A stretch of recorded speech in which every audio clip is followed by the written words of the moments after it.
প্রিয় শিক্ষার্থী বন্ধুরা, আমরা অতি সংক্ষিপ্ত উত্তরভিত্তিক প্রশ্ন এই প্রশ্নগুলো নিয়ে নেব। আমরা এই প্রশ্নগুলো নিয়েছি আমরা প্রান্তিক পাবলিকেশনের যে বই রয়েছে সেই বই থেকে নিয়েছি। তাহলে একটি শব্দ বা একটি বাক্যে উত্তর দাও। একটু শর্ট প্রশ্ন, তাহলে আমি শর্ট প্রশ্নগুলো একবার করে নিই। এই মহাবিশ্বে কি পরম স্থির বস্তু আছে? না, এই মহাবিশ্বে পরম স্থির বস্তু বলে কিছু নেই। একটি স্থির বস্তুর বেগ কত হয়? অবশ্যই শূন্য হবে। গতির প্রথম সমীকরণটি লেখো। গতির প্রথম সমীকরণটি আমাদের যেটা হয়, গতির অনেকগুলো আমাদের সমীকরণ রয়েছে, তার প্রথম সূত্র যদি আমরা প্রথম সূত্র আমাদের যদি বলতে হয়, তাহলে দেখো দেখো আমাদের প্রশ্নটা রয়েছে 3 নম্বর, গতির প্রথম সমীকরণটি লেখো। এটা হয় a equal to v minus u by t, অর্থাৎ ত্বরণের যে সংজ্ঞা a equal to v minus u by t. বলের একটি প্রভাব উল্লেখ করো। দেখলো, বল প্রভাব করে আমরা কোনো একটা বস্তুর গতিকে গতির পরিবর্তন করতে পারি, বা গতির দিক পরিবর্তন করি, বা একটা বস্তুকে থামাতে পারি, বা একটা বস্তুকে গতিশীল করতে পারি। এটা বলের একটা প্রভাব। নিউটনের দ্বিতীয় গতিসূত্রের গাণিতিক রূপটি লেখো। নিউটনের দ্বিতীয় গতিসূত্রের গাণিতিক রূপ হচ্ছে F=m। এফ হচ্ছে বল, এম হচ্ছে ভর, এবং এ হচ্ছে ত্বরণ। ঠিক আছে। একটি বস্তুর জড়তার পরিমাপ কি? আমরা আগে বলেছি জড়তার পরিমাপ তার মাস বা ভর। একটি বস্তু জড়তার পরিমাপ হচ্ছে তার ভর। ভর যত বেশি হবে তার জড়তা তত বেশি হবে, রাইট? অর্থাৎ মাস যত বেশি হবে তত তার জাড্য হবে। ঠিক আছে। বলের এসআই পরম এককটি কি? বলের এসআই পরম একক হচ্ছে আমাদের নিউটন। এক প্রকার বলের নাম উল্লেখ করা। বিভিন্ন ধরনের বল হয়, মহাকর্ষ বল, অভিকর্ষ বল, এগুলো আমাদের বিভিন্ন ধরনের বল হয়। ভরবেগের সিজেস এককটি লেখো। ভরবেগের সিজেস একক লিখতে বলেছে। ভরবেগ হয় m×v।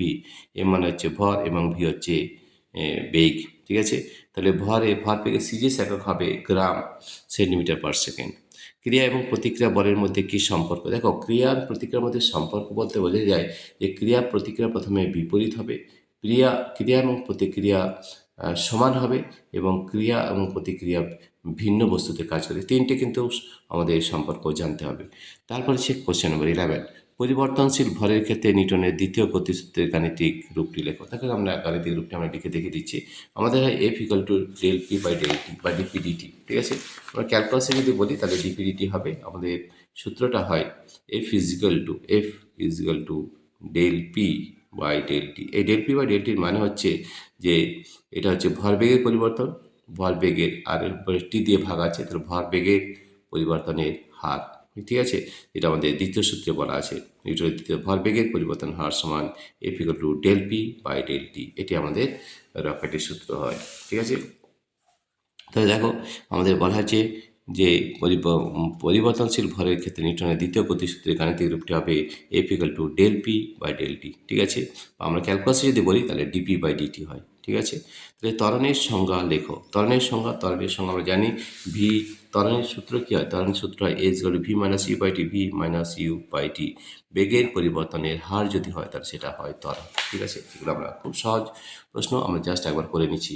1 নিউটন বল কাকে বলে? 1 নিউটন বল তখনই হবে যদি আমাদের কি সূত্র দিয়ে পড়তে F=ma। F=m×a। যদি কোনো একটি বস্তুর ভর 1 কিলোগ্রাম হয় এবং তার মধ্যে 1 মিটার/সেকেন্ড² ত্বরণ উৎপন্ন হয়, তাহলে তার মধ্যে বল হবে 1 নিউটন। ঠিক আছে। এইভাবে আমি বললাম F=ma। ঠিক আছে। তাহলে বল হবে 1 নিউটন। F= হয়ে যাবে 1 নিউটন। কি বললাম? যে একটি বস্তু যার ভর 1 কিলোগ্রাম, তার মধ্যে যদি 1 মিটার/সেকেন্ড² ত্বরণ উৎপন্ন করা যায়, তাহলে বল হবে 1 নিউটন। ঠিক আছে। তাহলে এটা আমরা হলো 1 নিউটন বল। এই কার্যকর বল বলতে কি বোঝায়? দেখো, কার্যকর বল বলতে কি বোঝায়? আমাদের কার্যকর বল যদি সংজ্ঞা বলা যায় তাহলে বলতে হবে, এদের পরের প্রশ্নটা রয়েছে যে কার্যকর বল বলতে কি বোঝায়। তাতে কার্যকর বল, যেটাকে আমরা ইফেক্টিভ ফোর্স বা আনব্যালেন্সড ফোর্স বলি, অর্থাৎ একটি বস্তুতে ক্রিয়াশীল সব বলের লব্ধি বল, রেজাল্টেন্ট ফোর্স যদি শূন্য না হয়, তাহলে বলগুলিকে কার্যকর বল বলতে পারি। ঠিক আছে। তাহলে এটা আমরা বললাম। স্পর্শ বলের দুটি উদাহরণ দাও। দেখো, স্পর্শক বলের আমাদের যদি কোনো জিনিসকে কোনো বস্তু যদি ঠেলা হয় বা টানা হয়, তাহলে সেটা আমাদের স্পর্শ বলের একটা উদাহরণ হবে, টানা বা ঠেলা। ঠিক আছে। নিউক্লিয় বল কি? দেখো, নিউক্লিয় বল আমরা আগে বলেছি। নিউক্লিয় বল হচ্ছে যে আমাদের যে নিউক্লিয়াস রয়েছে, আমাদের যে নিউক্লিয়াসের মধ্যে আমাদের কী থাকে, নিউক্লিয়াসের মধ্যে থাকে প্রোটন আর নিউট্রন থেকে, প্রোটন নিউট্রন। এই দুটো প্রোটন ও নিউট্রনের মধ্যে যে আকর্ষণ বল, উচ্চ আকর্ষণ বল কাজ করে, সেটাকে আমরা নিউক্লিয় বল বলে থাকি। এবং নিউক্লিয় হলো 10⁻⁻15 মিটার, অর্থাৎ এই নিউক্লিয়াসের মধ্যেই কিন্তু কাজ করে, এই নিউক্লিয়াসের বাইরে কিন্তু কাজ করে না নিউক্লিয় বল। ঠিক আছে, এটা বোঝা গেছে। তাহলে তারপর যে ক্ষেত্র বলের দুটি উদাহরণ দাও। দেখো আমাদের বিভিন্ন ধরনের বল রয়েছে, তার মধ্যে রয়েছে ক্ষেত্র বল। দেখো এর পরের প্রশ্নটা কি রয়েছে আমাদের, ক্ষেত্র বলের দুটি উদাহরণ দাও। ক্ষেত্র বলতে দেখো আমাদের ক্ষেত্র বল যেগুলো হয় সেগুলো হচ্ছে ম্যাগনেটিক ফোর্স হয়, বা অভিকর্ষ বল হয়, বা মহাকর্ষ বল। ঠিক আছে, তাহলে আমাদের দুটো উদাহরণ বলা হয়েছে, তাহলে আমরা বলতে পারি যে দুটি ক্ষেত্র বল হবে আমাদের মহাকর্ষ বল হতে পারে, ঠিক আছে, বা তড়িৎ বল হতে পারে, ঠিক আছে, বা চৌম্বক বল হতে পারে। এগুলো কিন্তু আমাদের ক্ষেত্র বল। ঠিক আছে, তাহলে আমাদের তিনটি উদাহরণ দিলাম। তাহলে হচ্ছে আমাদের ক্ষেত্র বল হচ্ছে আমাদের মহাকর্ষ বল, তড়িৎ বল বা চুম্বক বল, এগুলো আমাদের ক্ষেত্র বল হয়। ঠিক আছে, এরপরে যে প্রশ্ন রয়েছে সরণের সংজ্ঞা দাও। ক্ষেত্র বল সরণের সংজ্ঞা। সরণের সংজ্ঞা প্রথম হচ্ছে সরণ হচ্ছে একটা ভেক্টর রাশি। ঠিক আছে, এটা কিন্তু স্বর্ণের কিন্তু মান আছে এবং অভিমুখ রয়েছে এবং একটা ভেক্টর রাশি। ঠিক আছে, এটা কিন্তু দূরত্ব নয় কিন্তু।